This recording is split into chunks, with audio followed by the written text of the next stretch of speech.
تاریخ شاہد ہے، غداری خون میں ہوتی ہے اور نسل در نسل چلتی ہے۔ یاد رہے کہ تاریخ جھوٹ نہیں بولتی۔ قیام پاکستان کے کچھ علاقوں میں عوامی ریفرنڈم کروانے کا فیصلہ کیا گیا، جس میں عوام کی اکثریت نے پاکستان کے ساتھ الحاق کو ترجیح دی۔ بلوچستان میں البتہ گوروں نے یہ اصول اپنانے سے انکار کر دیا، کیونکہ انگریز چاہتا تھا کہ بلوچستان آزاد حیثیت میں قائم رہے تاکہ بر صغیر سے انخلا کے فوری بعد انگریز اپنی گورننس وہاں منتقل کر دے اور پھر وہاں بیٹھ کر بتدریج خطے کا کنٹرول دوبارہ حاصل کر سکے۔ چنانچہ بلوچستان میں عوامی ریفرنڈم کی بجائے وہاں کے شاہی جرگے کے اکثریتی ووٹ کی بنا پر فیصلہ کرنے کا اعلان کر دیا گیا۔ یہ نہایت حساس معاملہ تھا۔ اگر شاہی جرگہ الحاق کی پاکستان سے انکار کر دیتا تو پاکستان کی جغرافیائی پوزیشن بہت کمزور ہو جاتی۔ شاہی جرگے کے متعلق جان لیں۔ بلوچستان کے کچھ علاقے بشمول کوئٹہ، پشتین تو برطانوی ریاست کے زیر انتظام تھے، لیکن دوسرے علاقے بشمول ریاست کلات، ریاست خاران، ریاست مکران، ریاست لسبیلا وغیرہ آزاد ہوا کرتے تھے۔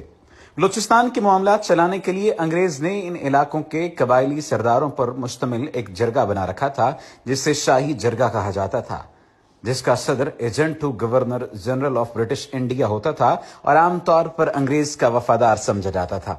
جب الحاق پاکستان کا معاملہ شاہی جرگے میں جانے کا فیصلہ ہوا تو کانگریس اور انگریزوں کو اطمینان ہو چکا تھا کہ جرگے کا اکثریتی فیصلہ ان کی مرضی کے مطابق آئے گا۔ یہ صورتحال چند قبائلی لیڈروں کے لیے قابل قبول نہ تھی، کیونکہ وہ پاکستان کے ساتھ الحاق چاہتے تھے۔ اس وقت کاکڑ قبیلے کے سربراہ نواب محمد خان جوگیزئی آگے بڑھے اور انہوں نے اپنے ہم خیال قبائلی لیڈروں کو ساتھ ملا کر پاکستان کے حق میں مہم شروع کر دی۔ دوسری طرف عبدالصمد اچکزئی ببانگ دوہل کانگریس کی حمایت میں سامنے آ گئے اور قیام پاکستان کی مخالفت کرتے ہوئے لابنگ شروع کر دی۔ نواب جوگیزئی کا ساتھ دینے کے لیے جمالی قبیلے کے میر جعفر خان جمالی آگے آئے اور انہوں نے بھی پاکستان کے حق میں کیمپین شروع کر دی۔ دوسری طرف عبدالصمد اچکزئی نے جرگے کے سرداروں سے کہنا شروع کر دیا کہ اگر پاکستان کے ساتھ نہیں جاتے تو ہندوستان کی حکومت جرگے کو فی الفور 18 کروڑ روپے نقد اور سالانہ 4.5 کروڑ روپے بطور سپورٹ فنڈ دیا کرے گی۔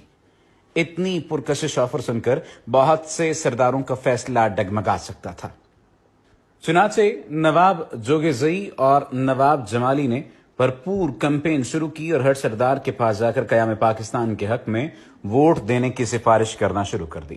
جس وقت نواب جوگیزئی، جمالی اور نسیم حجازی جیسے لوگ شاہی جرگے کے اراکین کو پاکستان کے لیے قائل کرنے کی کوشش کر رہے تھے، عین اسی وقت مسلم لیگ بلوچستان کے صوبائی صدر نے شاہی جرگے کے صدر ایجنٹ گورنر جنرل سے اپیل کی کہ شاہی جرگے سے کلات، کاکڑ اور جمالی قبائل کے سرداروں کو نکال دیا جائے۔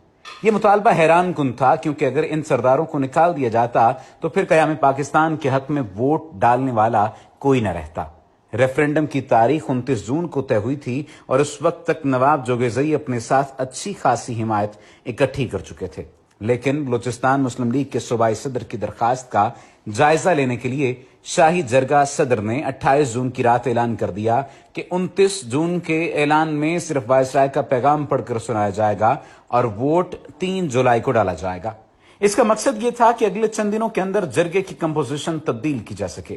نواب جوگیزئی، نسیم حجازی اور جمالی کو سازش کی بھنک پڑ چکی تھی اور وہ اس تمام تر معاملے کو کسی نہ کسی حد تک جان چکے تھے۔ چنانچہ انہوں نے فیصلہ کیا کہ اگلے دن وائسرائے کا پیغام پڑھنے کے فوراً سب قبائلی سردار کھڑے ہو کر پاکستان میں شمولیت کا اعلان کر دیں گے۔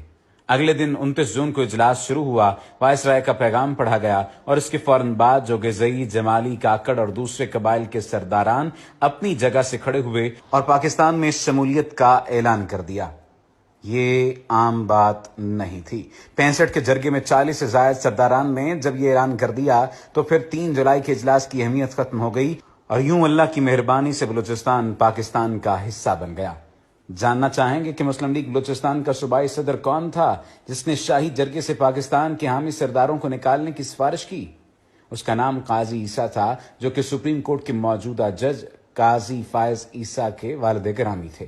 جی ہاں، وہی قاضی فائز عیسیٰ کہ جس کے بارے میں کہا جاتا ہے کہ وہ تحریک پاکستان کے فرزند کا بیٹا ہے۔ در حقیقت قاضی عیسیٰ ایک خود پرست اور انا پرست شخص تھا جس نے اپنی ذاتی خواہشات کی وجہ سے پورے بلوچستان کی شمولیت خطرے میں ڈال دی تھی۔ آج اس کے بیٹے نے محض 3 ارب رشوت لے کر ملک کو 500 ارب کا نقصان دیا اور اس سے بڑھ کر ملک کے عدالتی نظام کی ساکھ پر ایسا کالا ٹیکا لگایا جو شاید صدیوں تک مٹ نہ سکے۔